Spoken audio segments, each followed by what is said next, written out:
అండి, అందరికీ నమస్తే. ఎలా ఉన్నారు? బాగున్నారండి? నేను ఈరోజు వంట ఏం చేశానంటే ఇది పచ్చి కొబ్బరి ఉంది కదా, అది కారం చేశానన్నమాట.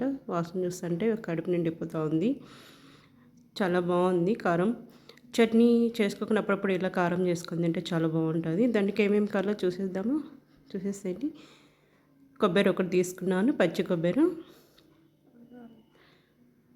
తీసేసుకొని సన్నగా ముక్కలు కట్ చేసి పెట్టేసుకోవాలి. మొత్తం తీసేసుకొని అన్నీ ఇట్లా కట్ చేసి తీసేసుకోవాలి. చిన్న సైజు కట్ చేసి పెట్టేసుకున్నాను.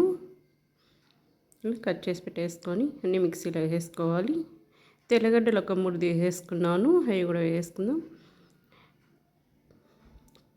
తెల్లగడ్డలు 3 తీసేసుకున్నాను. పచ్చిమిర్చి, కొబ్బరి కొంచెమే కదా, పచ్చిమిర్చి అవి తీసుకొని అవి కూడా కట్ చేసి పెట్టేసుకున్నాను.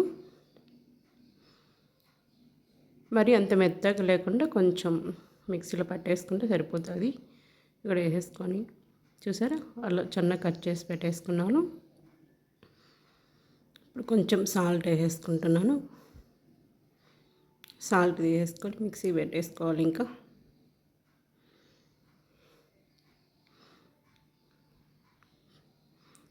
చూసారా, మరి అంత మెత్తగా కొట్టుకోకూడదు, కొంచెం బరగ్గా కొట్టేసుకుంటే సరిపోతుంది. ఇప్పుడు ఆయిల్ తీసేసుకున్నాను. 2 స్పూన్ల ఆయిల్ తీసేసుకొని ఇప్పుడు ఆవాలు తీసుకున్నాను. ఎర్రగడ్డలు సన్నగా కట్ చేసి పెట్టేసుకున్నాను. ఇప్పుడు కరివేపాకు తీసేసుకుంటాను. ఎర్రగడ్డలు బాగా ఫ్రై కావాలి. చూసారా, బాగా ఫ్రై అయిపోయినాయి. ఇప్పుడు కొంచెం ఇంగు వేసేసుకుంటున్నా. ఇప్పుడు చెప్పాను కదా, మిక్సీలో అది పచ్చి కొబ్బరి ఒకటి పెట్టుకుని అది దాంట్లో వేసేసుకుంటున్నాను. బాగా పచ్చివాసన పోయి బాగా ఫ్రై చేసేసుకోవాలి. ఒక 15 నిమిషాలు పడుతుందిలేండి. హైలో పెట్టుకుని సిమ్లో పెట్టుకుని ఫ్రై చేసేసుకోవాలి. పచ్చివాసన అంతా పోవాలి. అది ఫ్రై అయ్యేటప్పుడు చూసండి ఆ వాసన ఎంత బాగుంటుందో. ఇప్పుడు కొంచెం కొత్తిమీర వేసుకొని ఒక 2 నిమిషాలు అది ఫ్రై, కొత్తిమీర కొంచెం ఇదైనాక ఆఫ్ చేసేసుకుంటున్నాను.